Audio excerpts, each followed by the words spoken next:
Good afternoon. We told you in jury selection it was going to be 3 weeks, and it's now been 2 weeks, so we're a little bit ahead of schedule. This is our time for our closing argument, and I'm going to spend some time going through the evidence, and I'm going to spend some time going through the elements of the crime. I want you to know that I have been watching you diligently, taking notes and listening. So what I'm not going to do is spend a lot of time repeating everything that was said from the witness stand, because I know that you all listened, and I also want you to know that I really appreciate that, and I know the court does too. I told you during jury selection that it wasn't going to be easy, and it was not easy. Listening and watching and thinking about 4 young kids being gunned down in their school is not easy. You listen to every witness, you examine the evidence, and I suspect that many of you feel the way that we do, that it's difficult. But we owe it to the victims and their families to say what really happened. And you've listened and you've done that. In our system of justice, we have different roles to play, and each role is different. There are people who think it's the prosecutor's job to convict people. I don't think that's the prosecutor's job. I think my job and our job is to present the evidence and the facts and tell you the truth. And telling the truth sometimes means showing you things none of us want to see, some of us don't agree with, some of us don't like. But I believe that that's my job. We don't pick or choose the very best things, because I believe that you should have the truth. And I believe that it's not my job, nor is it right, to sanitize what happened in that school that day. Because if we don't tell you exactly what happened, then you don't know all the facts, and you don't know what the truth is.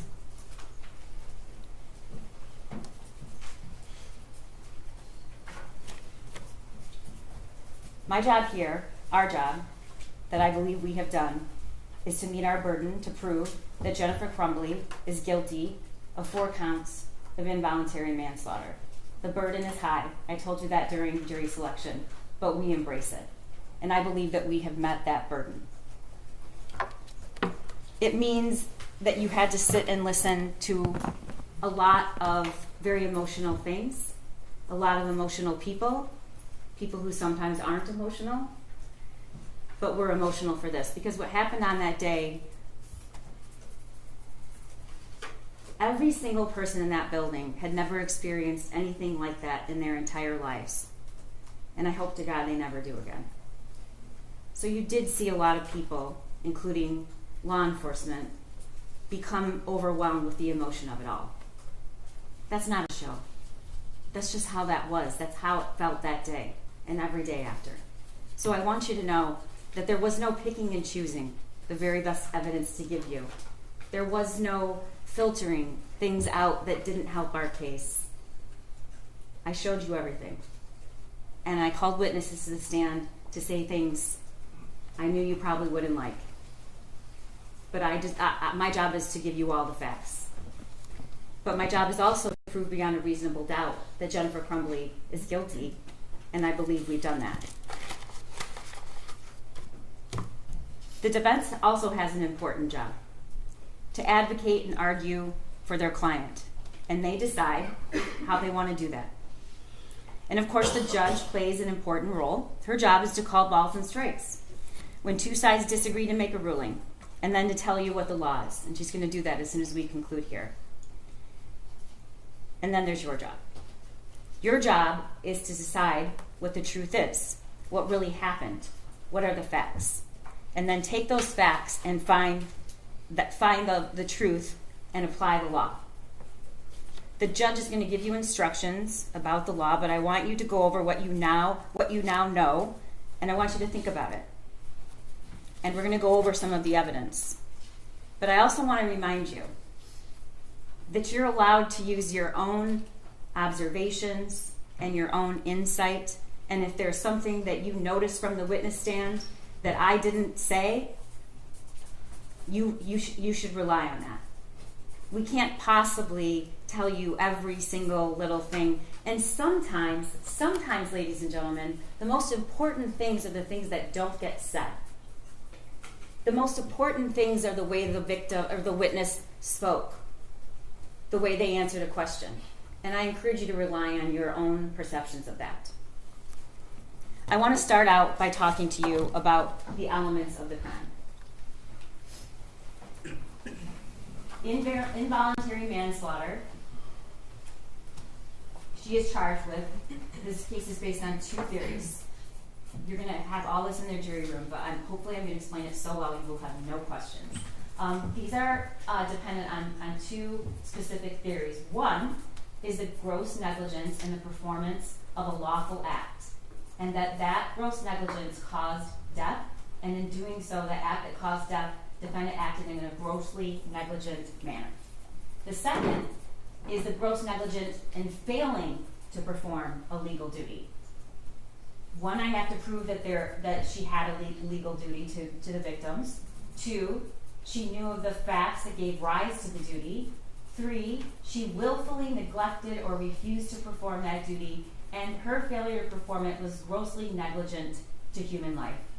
And then four, the death of the victims was directly caused by defendant's failure to perform this duty.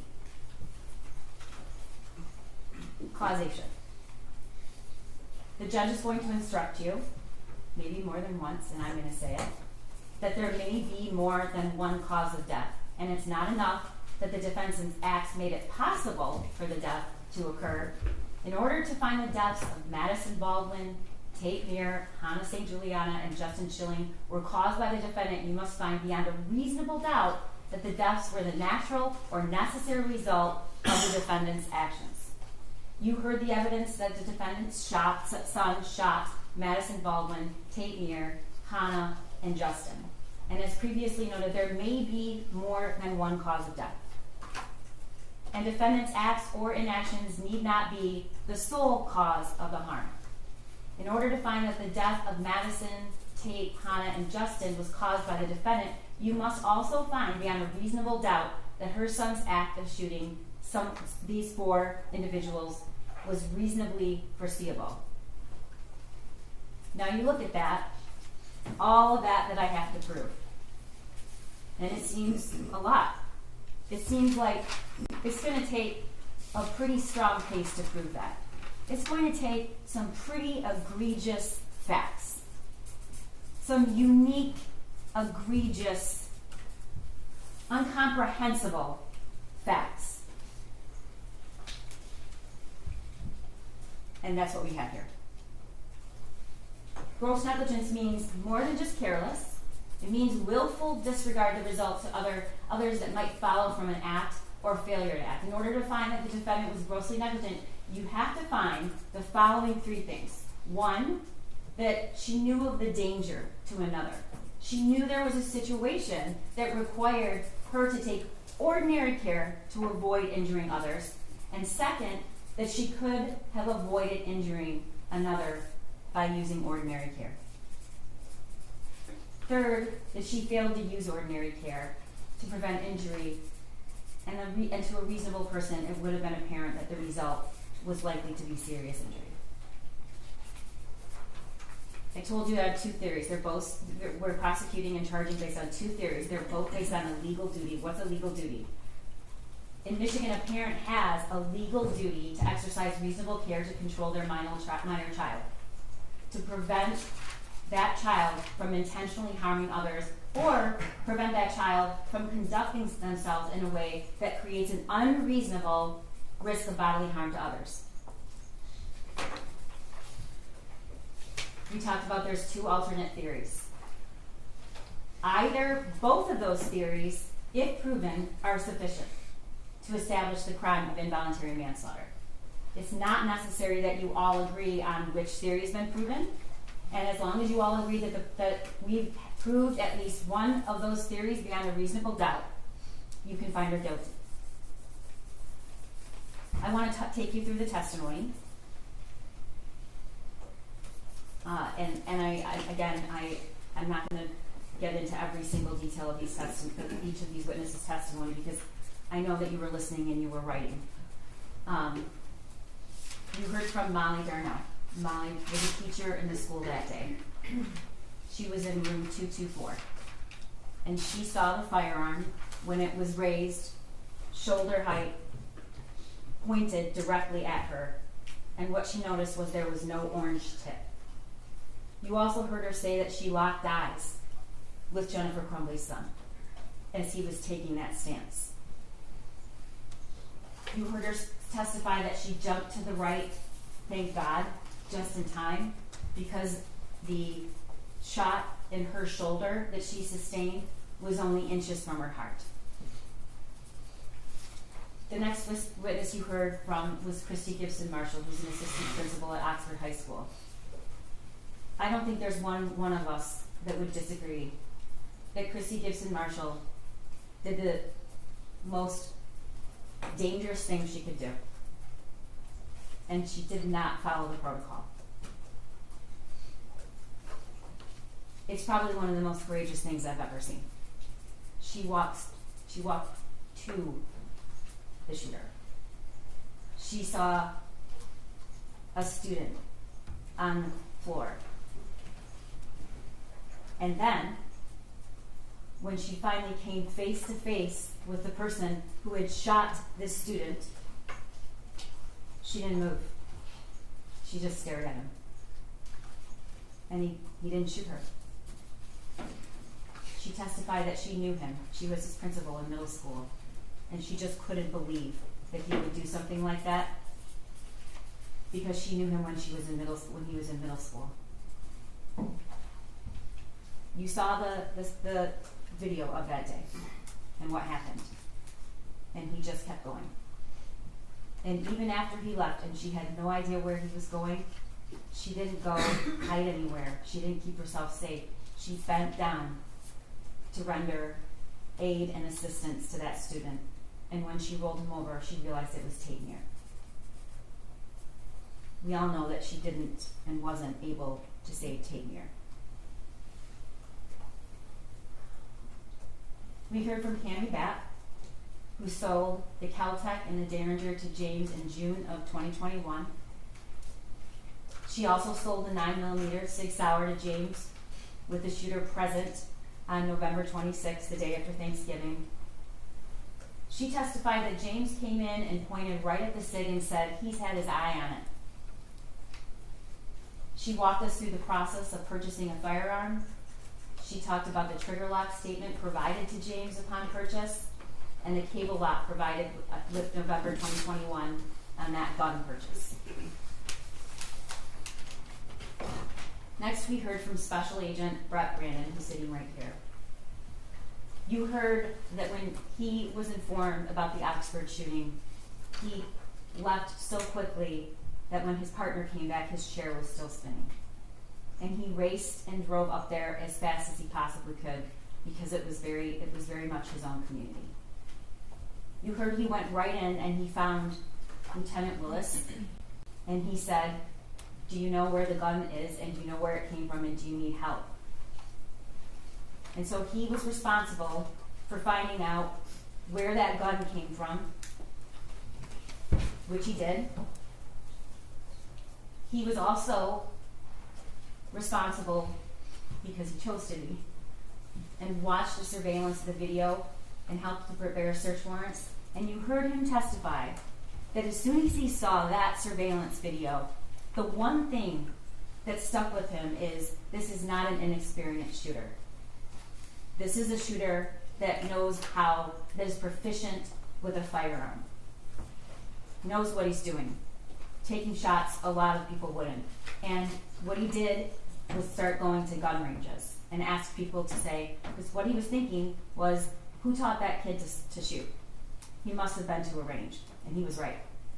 And that's how the investigation led to where Jennifer Crumbley's son learned how to handle a firearm that eventually resulted in killing 4 students in Oxford High School. Can you go back to that? Special Agent Brandon also testified that and showed the purchase, and we showed you each one of those guns. He testified that there is a distinction between a Derringer, a Kel-Tec, and then the 9mm. And what we really heard from him was that 9mm is a much more dangerous gun. It causes more damage to whatever it hits. The bullets are a larger caliber, and it's a very dangerous weapon. He showed you what comes with every gun purchase, which is the ATF pamphlet.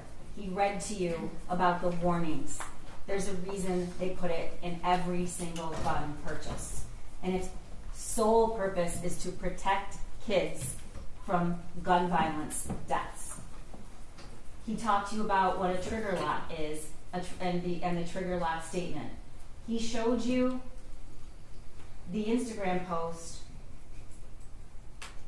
that's unforgettable. We don't have to really argue about whose gun that was. Jennifer Crumbley told us whose gun that was. She told us when she posted on social media it was his Christmas present, and she told you in this trial. That weapon is not just that weapon. It is the defendant's son's gun. It was gifted to him.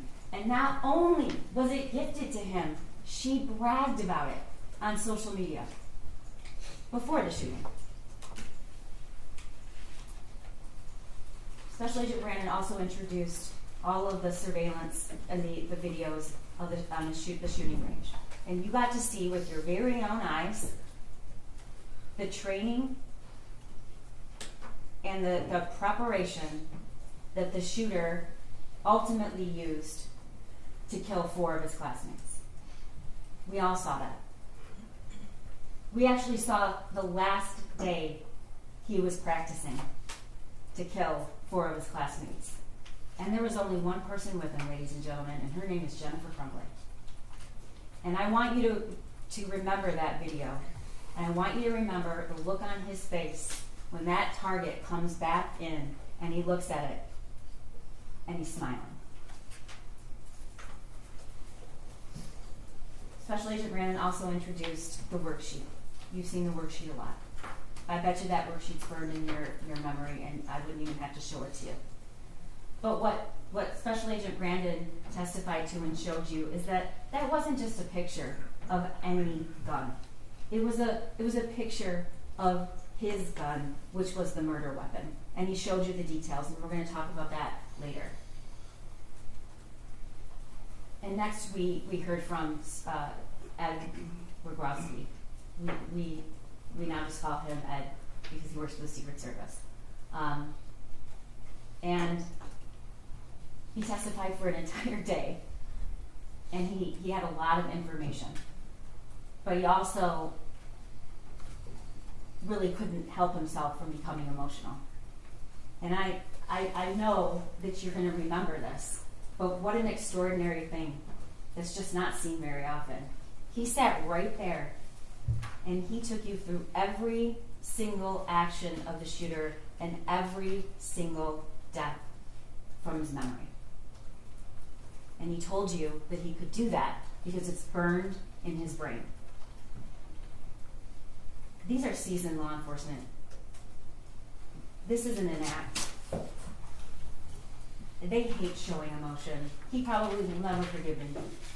Lieutenant Willis tells me all the time how much he really hates me for that. I would object. It's my opening. It's my closing. To what a witness tells her all the time. That's not evidence. Okay. I'll move on. Okay. Nobody likes doing that. Nobody likes doing that. But it tells you something about what it was like that day. And despite what anybody will tell you, it is about the shooting. There are 4 counts of involuntary manslaughter. It's very much about the shooting. Because the shooter learned how to shoot and was given the murder weapon by his parents. And this parent is sitting here today on trial. Okay. You'll be able to review the evidence. It was a lot. But he talked to you about what cell phone extractions are. And because of the cell phone extractions, we have a mountain of evidence that you saw. And yes, it's a lot of data. But you know what else it is? It's telling you exactly where the defendant was, who she was talking to, what she did, what she didn't do. And you can't hide from that. She tried. There's a lot of deleted messages, which are not coincidental. I don't think any of you believe that, but I'm going to tell you why they're not coincidental. He also talked to us about and showed you the messages between Jennifer Crumbley and her son. The messages between her son and his only friend. He introduced the voicemail that Jennifer Crumbley received the night before the shooting about looking up bullets. True. Pam Fine didn't tell her to call back. That's true. And she didn't call back because she didn't ask for a call back. We all know what she did do with that information. What she did do with that information is she texted her son, searching bullets. And we all know the phrases that we'll never forget. Did you show him your gun? This is the day before the shooting. Did you show him your gun? And the shooter responds, no, my God. LOL, I'm not mad. You just have to learn not to get caught.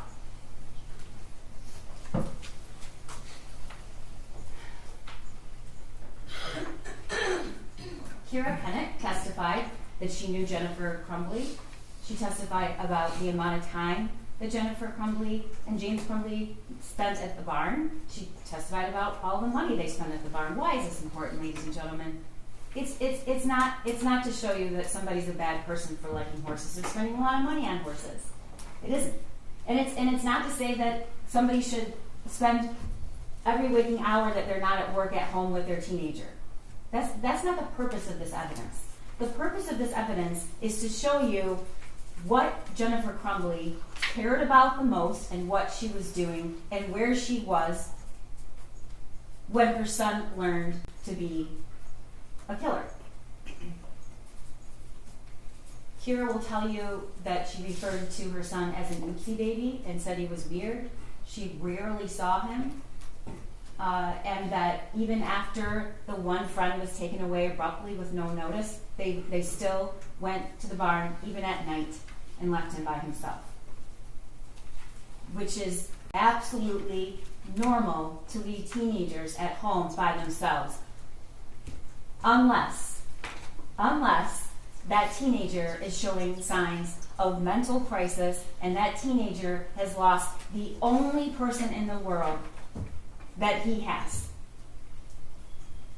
And then she told us that when she got the worksheet texted to her that day by Jennifer Crumbley, she was very concerned. She was alarmed. And in fact, she said, bring him to the barn. And you also saw from the text messages that Jennifer Crumbley said, he can't be alone.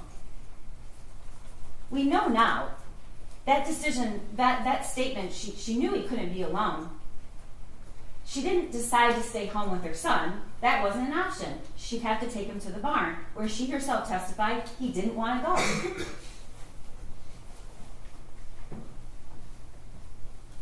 You heard from two people who were at that meeting that day, Sean Hopkins and Nick Ejab. I'm going to tell you right now that this is not an argument that the school did everything they should have done. I'm not going to say that to you. I'm not going to tell you that I like everything they testified to. I'm not going to tell you that I think it was okay they didn't look in the backpack. I don't think it was. But this is about Jennifer Crumbley's actions. And any attempt to make it about what these two individuals did or didn't do, like it or not, who did not have any of the information that was so jarring. It's about what she knew and what she didn't say. Sean Hopkins testified that he was concerned enough that he called Jennifer Crumbley. And her first response is, can you call his dad? Eventually, he emails her both copies of the worksheet, the original worksheet and the worksheet that was scribbled on. And she eventually comes to the school. But before she comes to the school, she texts her husband, emergency. Emergency. Along with, I'm very concerned.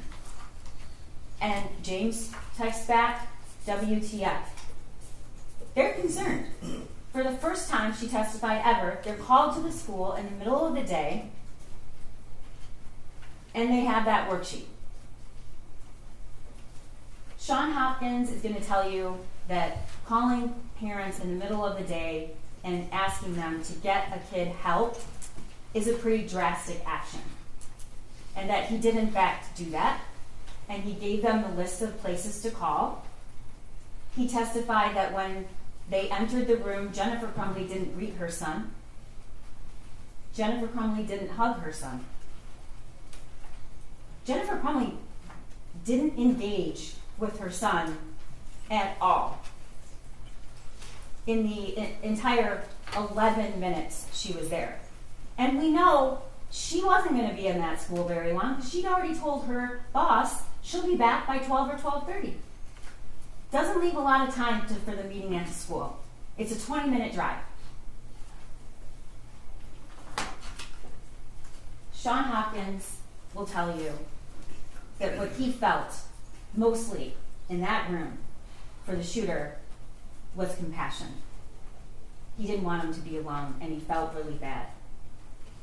And he also knew Mom and Dad decided, no, we can't take it. We have to go to work. They said that in front of their kid. He knows very well what they do. He knows his dad works for DoorDash. He knows his mom and her ability to work flexible hours. She worked at home. But they left. She did not hug him goodbye. She did not greet, touch, or even acknowledge him. And we know now from her testimony, we know why. She was mad. She was mad at him. She did not think that he should have done that, and she thought this was a discipline thing, and she was very angry. We heard from Nick Ejek. He's the Dean of Students. He also testified and corroborated what Sean Hopkins told you, which is that the meeting was called, they were concerned about a mental health issue. They told Mom and Dad he needs services. Here's a list of the services. And Jennifer Crumbley seemed irritated by it. In fact, when she walks into the room, she doesn't sit next to her son. She goes back here and stands. And that meeting ended with her saying, are we done here? They're consistent about that. Nick Ejek testified he didn't think there was any risk. I don't like what he said, and I knew he was going to say it. But it's not my job to put witnesses up here and only say things that I want them to say that helps my case. It's my job to present evidence that's the truth, because you have to know the truth.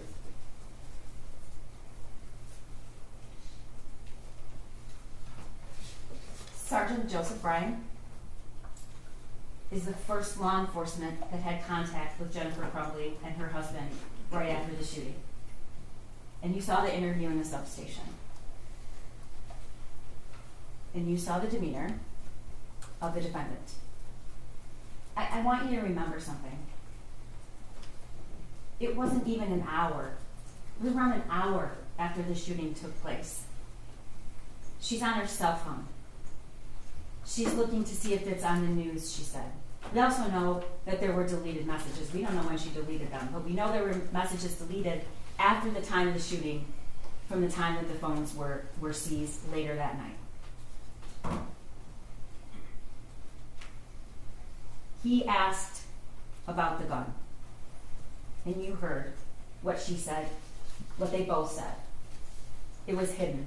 It was hidden. She read the text message. Oh, he said he loved me. And she reads the text message. And then she said, I texted him, I love you back. It was 49 minutes later that she texted, I love you back. And it was after she already knew that he was the shooter. She doesn't say what the text after that is. She leaves that out. The text after that is, Ethan, don't do it. She doesn't say, well, we were at the school, but he was also caught searching bullets that night, the night before. She doesn't say that, and I told him, don't worry about it, just don't get caught. She doesn't say that they had just purchased the weapon and it's not secured. What do they say? The very first time they are asked about what Jennifer Crumbley's asked, where was this gun? The very first time, what does she say? It was hidden. She does not say there was any locking mechanism at all, and neither does James. It was hidden. You're at the police station. Your son's in the next room. You know the murder weapon was the weapon you just purchased for him, and when you're asked where it was, you say it was hidden.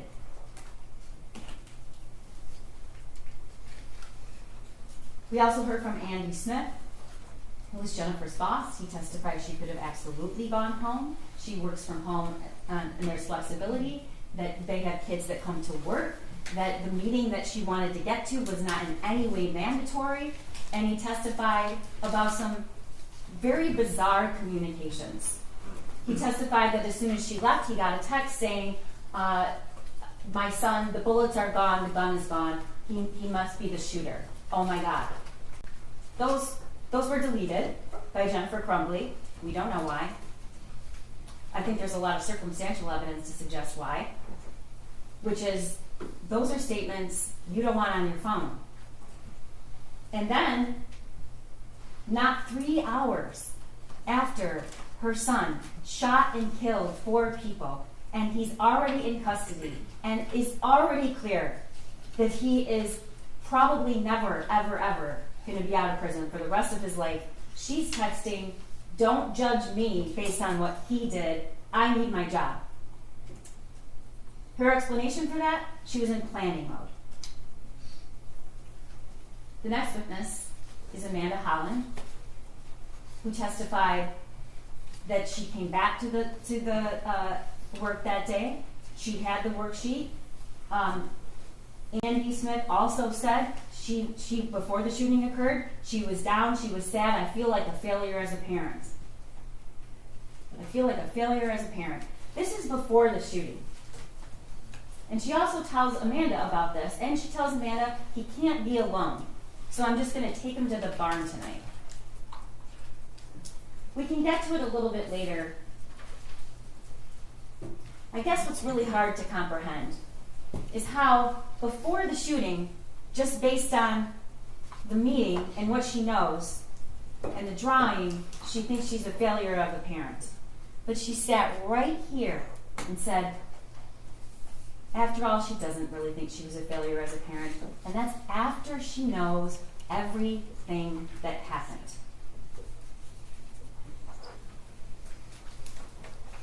Detective Adam Stoyak executed the search warrant at the defendant's home. I want to make it really clear. Jennifer Crumbley's not being charged with involuntary manslaughter because she has a dirty house. That's absurd. And you can see pictures so we can prove that she didn't have her house clean. I don't care if her house is clean or not, and I don't think you do either. Those pictures are shown to you because that is where the shooter lived and it's where she lived. And you saw his 2 bedrooms. There was barely a place for him to sleep. The testimony shows he had no person in his life after that friend left. He was not in a club. He was not in sports. He wasn't working.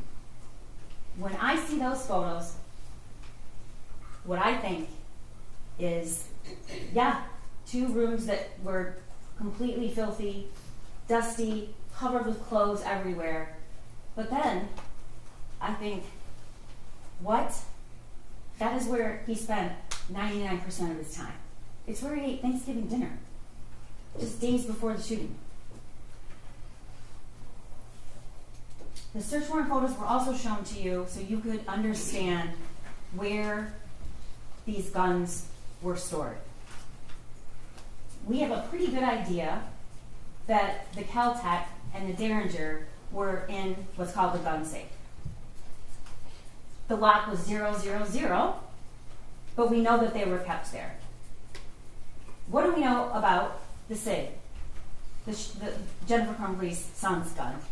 We know that there was a box on the bed and the ammunition next to it. This is the box.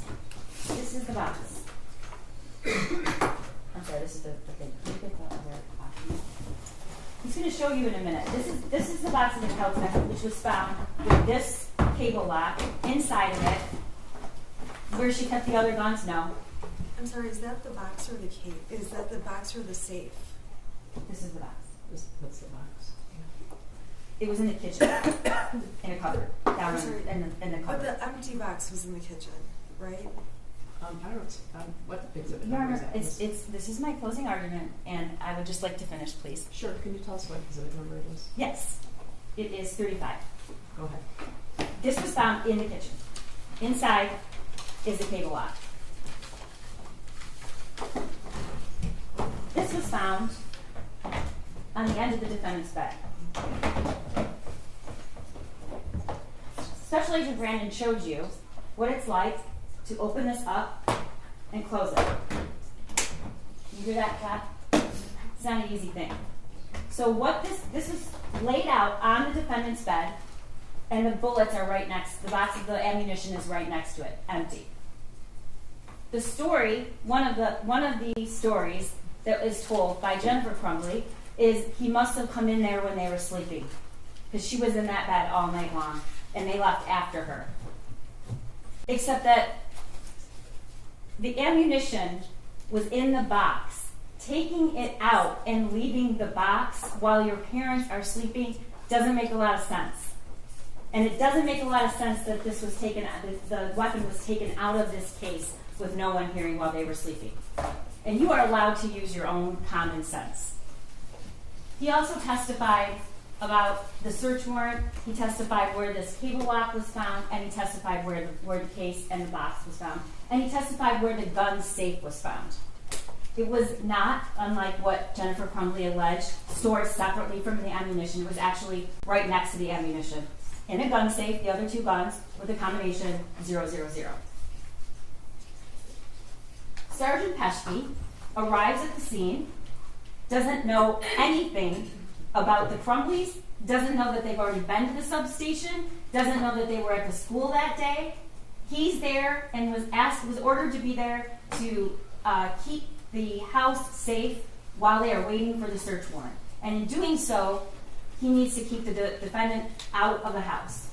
She goes in the back of the car, and you saw the video. She now tells Sergeant Peschke she actually never really looked closely at that worksheet. Now that she looks at it, it might be disturbing. We know that's not the truth. The question is, why is she lying? She says that the .45 caliber gun used at the school, and he asks if it was, and tells him no, it was a 9mm. The other is a .22, I think. She said that they had a fight the night before with her son over grades. And she says, so we told him, no gun range, no phone. Those are his trigger points. Ladies and gentlemen, that phone was never taken away from her son. We know that. We know that because he had it the night before, and he had it at the school. We know that because when Jennifer Crumbley was asked about it, and asked, when did you take this phone away? we know that he made that video in that shed about the school shooting with his phone at 10 o'clock. The gun was, or the phone was never taken away. Why is she saying that? I don't know. Then she says, my biggest fear was that he turned the gun on himself. And when he asked her, do you ever keep guns in your car? Here's what she did. Shook her head. It's not what she says here today. Next, we heard from Bob Patelis, who processed the scene. And you saw those pictures, and they were hard to see. He told you that there were 32 fired cartridge casings. He collected all that evidence, took all the photographs, and recovered the murder weapon. Lieutenant Marsvan was also at the school that day, and he testified that he picked up the phone and saw the screen and saw that the last text was, Ethan, don't do it, from Mom. He executes search warrants for all of the devices and the home and sends a team, including Officer Peschke, to secure the house before the search warrant is executed, which is what they do. He testified that when he went into the house, he finally got there and he needed their phones. And he testified that Jennifer Crumbley said, no, I don't want to give you my phone. I'm not giving you my phone. She finally relents because her husband says they're going to get it either way. And then she doesn't want to give the passcode up. She doesn't want to give the phone up. But the most important thing that Lieutenant Marsman said is when he described how he had to identify the body of Hannah in Madison that day. Dave Hendrick is retired, but he's the former sergeant in charge of the fugitive apprehension team we call FAT. And his job, his only job, when he was doing that, is to find people who have felony warrants and haven't turned up. He has a lot of ways to figure that out. But he was asked to find Jennifer and James Crumbley to make sure they turn themselves in. But one of the other primary goals he has is that they turn themselves in safely. And she was given every opportunity to do that, and she did not. I want to talk to you about something. The judge is going to instruct you that you can consider flight. It's not an element to the crime. I don't have to prove that they fled. The reason we introduce this evidence is she's going to instruct you that you can use that as a sign of consciousness of guilt. What do you do if you know you've done something wrong? You can use that to show consciousness of guilt. And we're going to get to it, but I believe we have shown that beyond a reasonable doubt. He's going to tell you that the defendant, with her husband, immediately began to avoid detection because they're pulling cash out. They're pulling cash out of their son's bank account. They're pulling cash out of their bank account. Where's their son during this time? He's at Children's Village being arraigned with this court-appointed lawyer, where they had the opportunity to go see him, where they had the opportunity to go to that arraignment, and they did not. Because they never even went, they fled their house and went to a hotel, and then they ended up at an extended stay, and that is where they ultimately left one of the Kias, backed into a parking space. He's going to tell you that he eventually did apprehend the defendant. You've heard a lot about that. And he's going to tell you that there were hundreds of law enforcement officials on the scene when she was apprehended. Luke Kirtley, I know you will not forget him, coincidentally knew a lot about cars and coincidentally pulled into that parking lot right about the time and coincidentally had just seen the wanted poster, he called it, with a description of the cars and a photo of the defendant. And coincidentally thought, maybe that's the car. And you watch the video where he goes around and he sees the license plate and he plays it cool and slowly walks into the building and then makes the call to 911. He describes to you how within minutes, police officers arrived, and then swarms of law enforcement arrived. SWAT, the marshals, ATF, the sheriff's department, Detroit PD, all sorts of law enforcement show up immediately. He also testified that the unit where Jennifer Crumbley was actually found was very close to his, and it faced the parking lot, and the whole wall was windows, and it was on the first floor. And he's going to tell you that the whole parking lot was lit up with law enforcement, lights, sirens, all kinds of things. Next, we heard from Corporal David Shaw, and he testified that once he got there, they took a 35-pound ram to breach the door, which was right outside the unit where the defendant was found.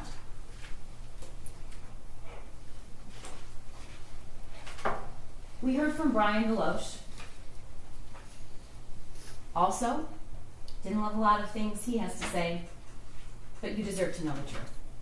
And the truth is, like it or not, this is who Jennifer Crumbley spent her time with, and she told him that morning, the gun's in my car, and I'm afraid my son's going to do something stupid. Before the shooting, the same day. You also learned that although their Facebook thread in general was always deleted, after the shooting, it remained, except she deleted, not unsent. Rely on your own memory about what that testimony was. Those were not unsent messages, they were deleted, and you heard Ed Rogrowski tell you that. But these were the two that were deleted. On the run again, and we're fucked. William Preer testified what was found in the building and the art studio where Jennifer Crumbley was found. You saw the photographs. You learned that there was a little over $6,000 in cash. You learned where the phones were found, and the cash, and the purse, in the plastic tub, in another plastic tub with a lid on it,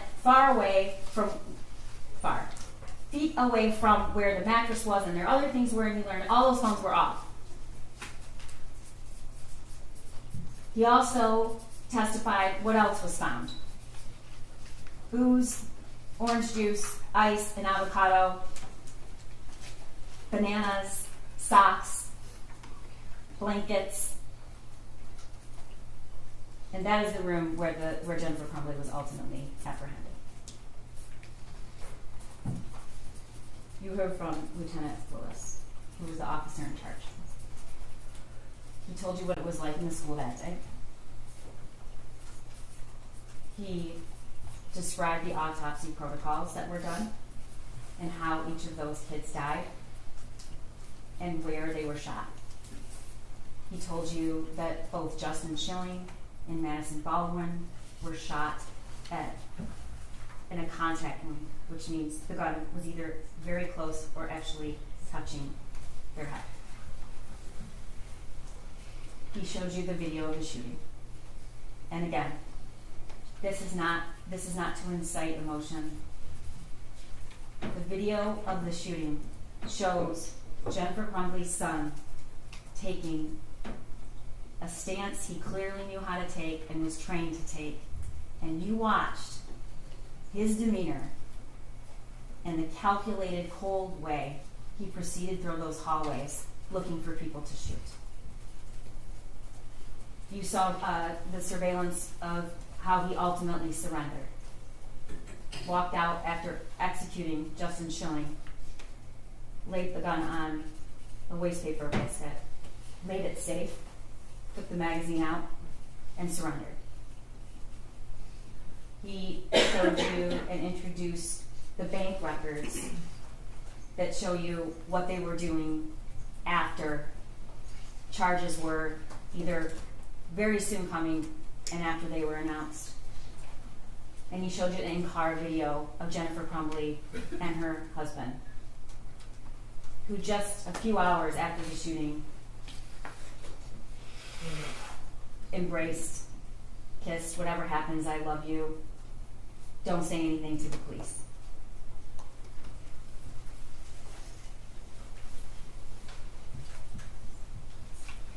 One of the elements we have to prove is what a person using ordinary care would have known about whether or not there was a situation that they needed to exercise ordinary care. So the defendant's knowledge about her son matters. But it's two different stories. It's what she knew before the shooting, and it's what she said she knew after. Before the shooting, she tells Kira, my son's weird. She always refers to him as an oopsie baby. She tells Amanda Holland he's lonely, he's hearing things around the house sometimes. She says, I'm a failure as a parent. The message to her son's friend's mother, he's kind of depressed in April. She texts that. And then the messages from her son. The messages in March about he's seeing things. Things are flying off the table. Now she wants to tell you that was just a joke, but I think you really need to consider whether a 15-year-old boy is going to text, could you at least answer me or reply to my text as a joke? And we know there were no replies. There were missed calls. He called her. There were no replies. And she told us why. He was just messing around. But after the shooting, in the in-car, we hear her say, he's never been in trouble. He's never done anything. He's never done anything wrong. He's a good kid. Also in the in-car, I never even thought like he would have any mental issues. Like he never exerted any type of anger. He's never exerted anything. He's just like one of those mellow, laid-back kids. In the substation, he's never done anything. He's never done anything bad. After the shooting to Brian Maloche, she's never done anything wrong.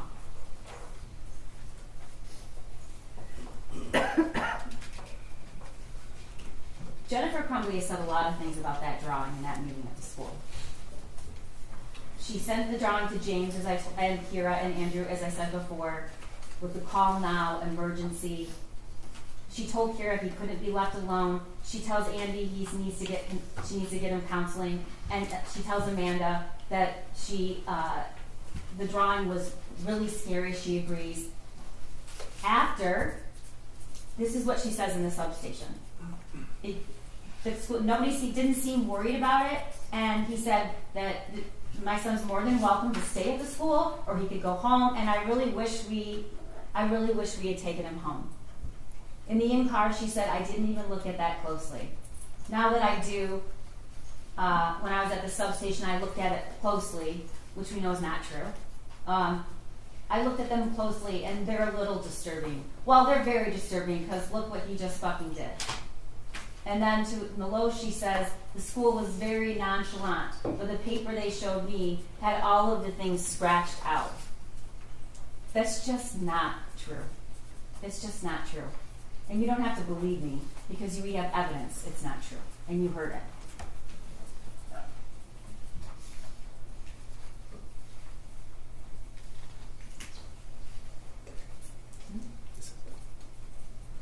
The statements about the gun are also numerous. She said, we've heard her testify the gun was in her car. We know that she's acknowledged that she drove to the gun range. There was no lock on the gun when she drove there. She returned with the gun. There was no lock on it, but she said James locked the gun when he got home. She didn't see him do it. She testifies at trial. James is responsible for the gun. In the substation, though, when asked where the gun was, hidden. In the in-car interview, James flew home and he's like, I had the gun hidden and I told him where I hid the bullets. He asked whether she kept the gun in her car. She shakes her head no. And she tells Maloche, after, the next day, we had the string lock on it that came with in the case. Everything was secured, not loaded, bullets stored separately. Oh my God, oh my God, oh my God. That is not what she says in the substation. Jennifer Crumbley begins distancing herself from her own responsibility about the gun. You heard her testify that they wanted to get the gun. It was my son and my husband. My son did a lot of research on the gun. I guess when I was shopping. She doesn't say she didn't know. She doesn't say that she didn't approve. She says it really interfered with going to get Christmas trees. That was what she was upset about. And she said it's James's responsibility. However, as I've shown over and over, at the substation and in the car, it's we. It's we take him to the range. It's our hobby. We go to the gun range. That's what we do. We just got him this gun. Sitting here today, it's all James' fault. It's not hers. And then, of course, the statement that we don't really have to question whose weapon it was.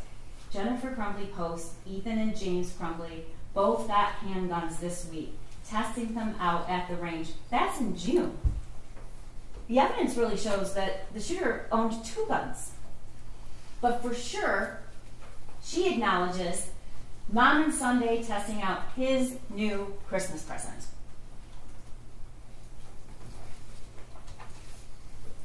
You heard evidence that was presented to you about the journal that was found in the bathroom by the shooter's backpack, right before the bathroom that he exited and started shooting. I have 0 help from my mental problems, and it's causing me to shoot up the fucking school. Next slide. First off, I got my gun. It's an SP-2022 Sig Sauer 9mm. The shooting is tomorrow. I have access to the gun and the ammo. I am fully committed to this, so yeah, I'm going to prison for the rest of my life, and many people have about 1 day to live.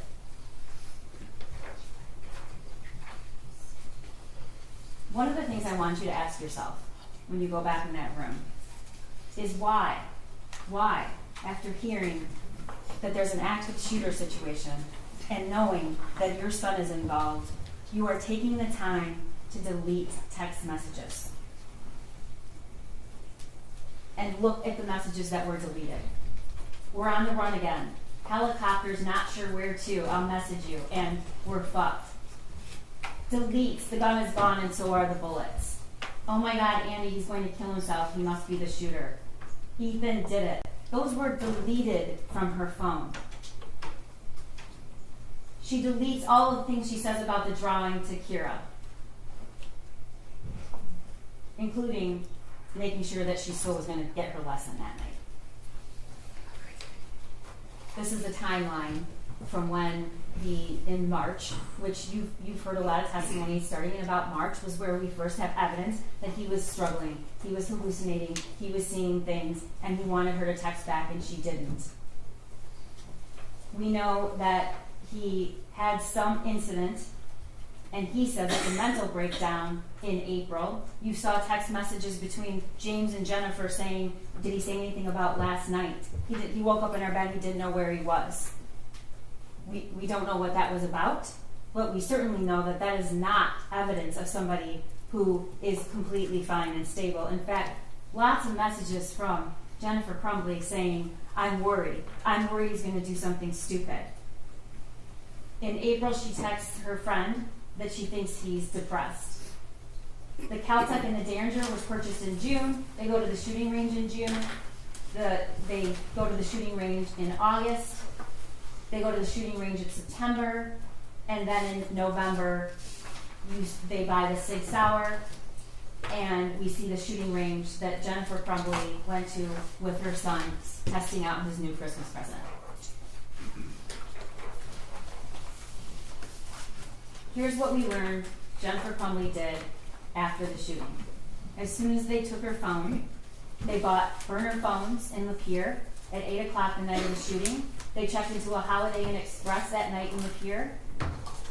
They then left and went to an extended stay in Auburn Hills, which Lieutenant Willis testified was almost across the street from the police department. Upon learning that charges were possibly coming, and the same day charges were announced, they leave that hotel and drive to Detroit. They withdrew $2,000 from a Flagstar Bank on December 2nd. They drive to Owasso, an hour away, she says, because we just didn't want anyone to recognize us, to buy replacement phones. She texts that she's on the run again. Helicopters are not sure where, I'll message you to, at 7:31 a.m. on December 2nd. She texts on December 2nd, we're fucked, at 2 o'clock. On December 3rd, at 4:59 a.m., she texts, I'd rather die than go to jail. Then she withdraws $4,000 from another Flagstar on December 3rd. She checks out of the extended stay on the 3rd and drives down and arrives at Bellevue at 10:58 on December 3rd. You heard what happened. You heard her testimony. The facts do not support the story that Jennifer Crumbley told you. They just don't. There is no possible way, and Luke told you that, and so did Corporal Shaw, that you could be in that building with that many law enforcement and not know that somebody was there.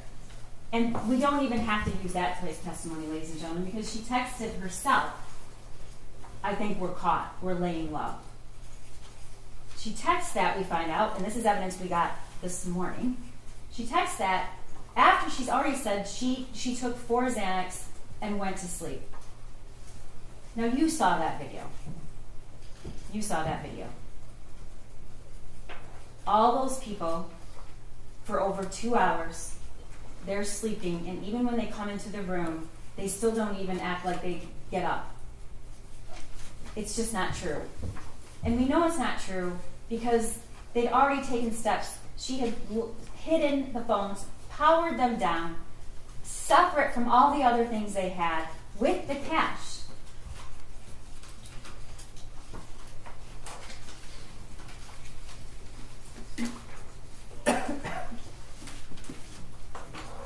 Jennifer Crumbley wants you to believe that if only the school had done something different, we wouldn't be here. If only the school. Well, let's talk about what she knew that no school employee knew. She knew about the text messages in March that he was about a demon, throwing bowls, clothes flying off the shelf. She knew about the March 18th incident of waking up in his parents' bedroom and like he had way too much to drink and asking why he was in their room. She knew he had previously asked for help and to go to the doctor, and she laughed at him. She knew there were multiple guns in the home. She knew her son had been gifted a gun just a few days before the shooting. She had posted it on Instagram. But apparently, it's absolutely fine for all your Instagram friends to know that you got him a Christmas present with a 9mm handgun, but it's not okay or relevant to the people sitting in that room with that drum. She knew that that gun looked identical to the one in the drawing. She knew that the gun was accessible to him. She knew it wasn't stored properly. She knew that he was proficient with the gun. She knew he had access to ammunition. And she knew that her son was upset the night before. Now, that says he was locked out. She told Amanda Holland he got locked out. She doesn't acknowledge that. She does acknowledge that he did leave the house that night because he was upset. And we all know what he did. We all know what he did. He went to that shed and recorded that video. I object. That video did not come into evidence. Okay, it is in the evidence. Okay. It's not. You're right. That's true. Let's go back to the elements. Ordinary care. What ordinary care, the smallest, tragically smallest thing she could have done to prevent this? She could have stopped at home on the way back from the meeting. She goes right by her home to see where the gun was. She could have stopped on the way back to work. She could have searched the backpack. She could have asked her son where the gun was. She could have locked the ammunition. She could have locked the gun. She could have taken him home. She could have taken him to work. He could have gone with Dad. He was door dashing. She could have told the school that they just gifted him a gun. She could have embraced her son. She could have said, can we talk to him for a minute alone? She could have looked at him and said, I care about you, I love you. She could have at least acknowledged he was in the room. She could have told the school about her son being in crisis previously and asking for help.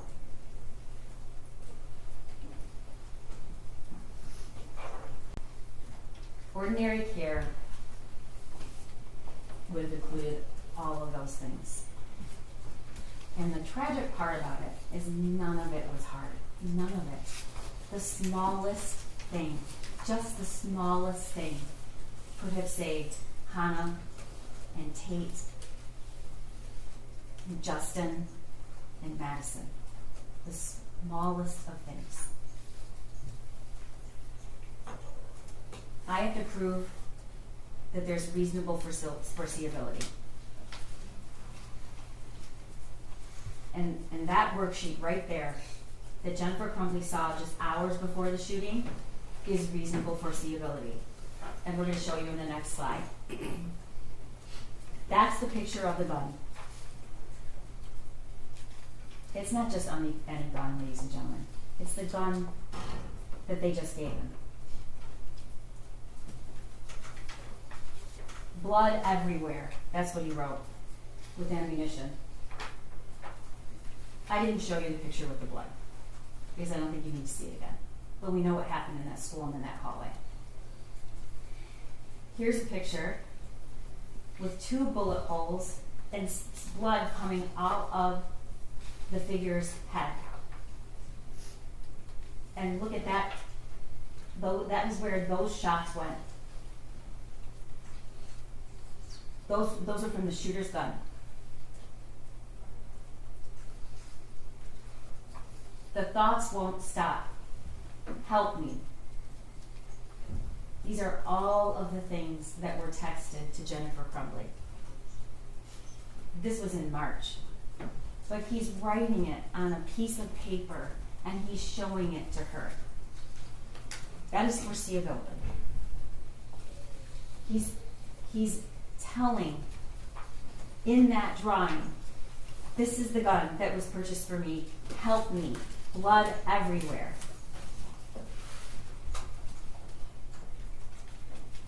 The world is dead. I know you won't ever forget the video, but if you look at the defendant's son and see that there was no emotion, none. He was only concerned in a very calm manner for finding as many people as he could to kill, and he did.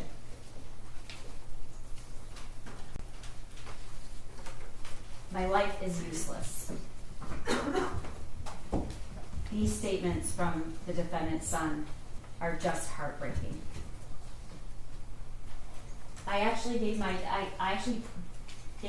dad to take me to the doctor yesterday, but he said, just give me some pills and told me to suck it up.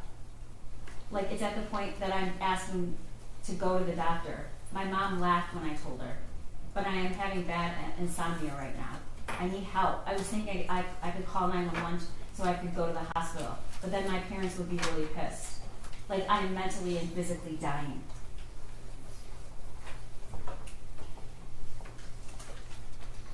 Let's talk about the cable lock. Jennifer Crumbley says that the weapon was used, but it was locked in a cable lock that came with the case. This cable lock that came is the cable lock that came in that case with the SIG. It's never been opened and it's never been used.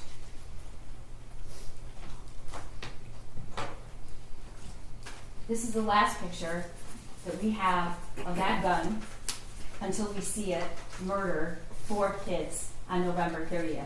And the person holding it is Jennifer Crumbley. She's the last person that we see with that gun. She's the person that said it was in her car, then she said it was in her house, it was her husband's responsibility, it wasn't hers. That's what she told you.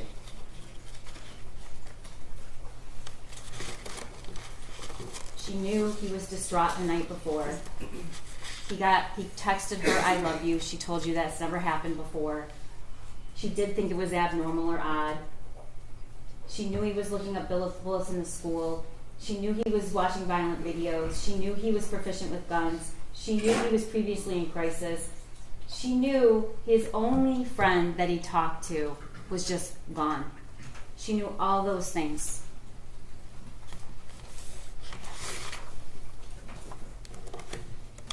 And then her own statements, ladies and gentlemen, when she took the stand.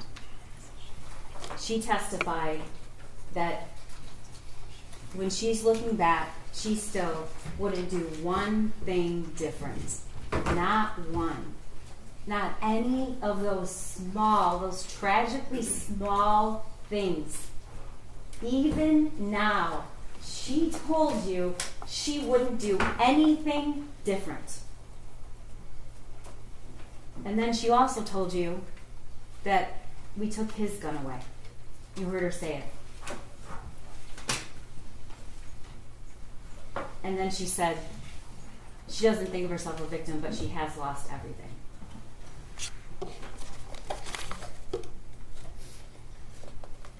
You're going to hear the instructions from the judge, and you're going to take the facts and the witnesses and the evidence and use what you promised to use, which is impartial, honest assessment, and find what you believe the facts are in this case. The flight, evidence of the flight and what they did after is not an element I have to prove.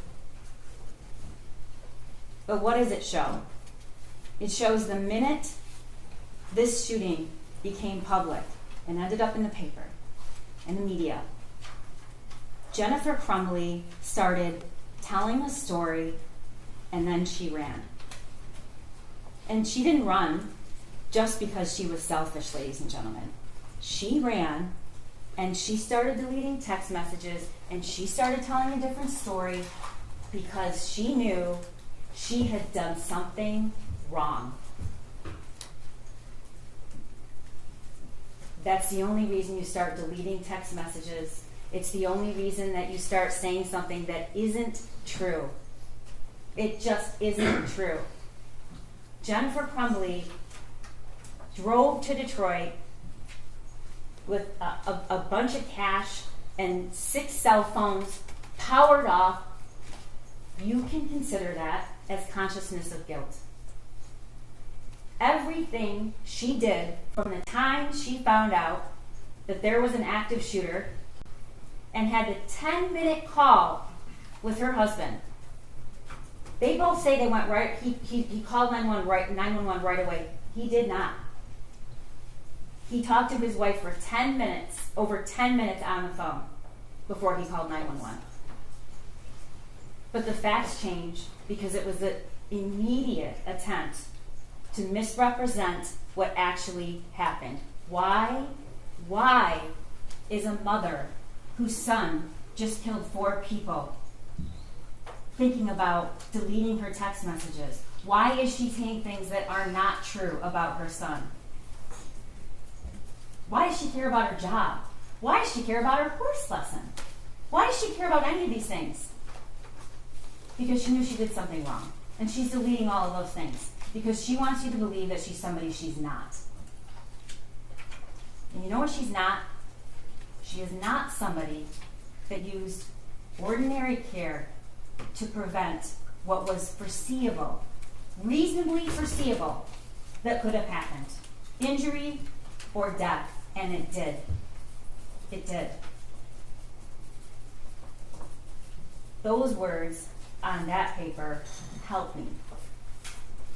She walked out of that school within 11 minutes, didn't so much even address her son. She did not give him the help that he wanted. And you can argue about the months before and the weeks before, but if you just even look at what happened that day, she walked out of that school and she knew something bad might happen. What does she do when she gets back to work? She all of a sudden texts her son, "Are you okay? You can talk to us." These are the actions of somebody who was worried. She was worried and she was concerned and she was panicked until after. And then it's a different story. Why? Because she knew she had done something wrong. She walked out of that school when just the smallest of things could have saved, could have helped Hannah and Tate and Madison and Justin. Just the smallest of things. And not only did she not do it, she doesn't even regret it. We have proven beyond a reasonable doubt that she is guilty of 4 counts of involuntary manslaughter. It's a rare case. It takes some really egregious facts. It takes the unthinkable. And she has done the unthinkable. And because of that, 4 kids have died. So I'm asking you to go back when you hear the law, review the evidence, and find her guilty, because we have proven her guilty. Thank you. Thank you. Your Honor, I'm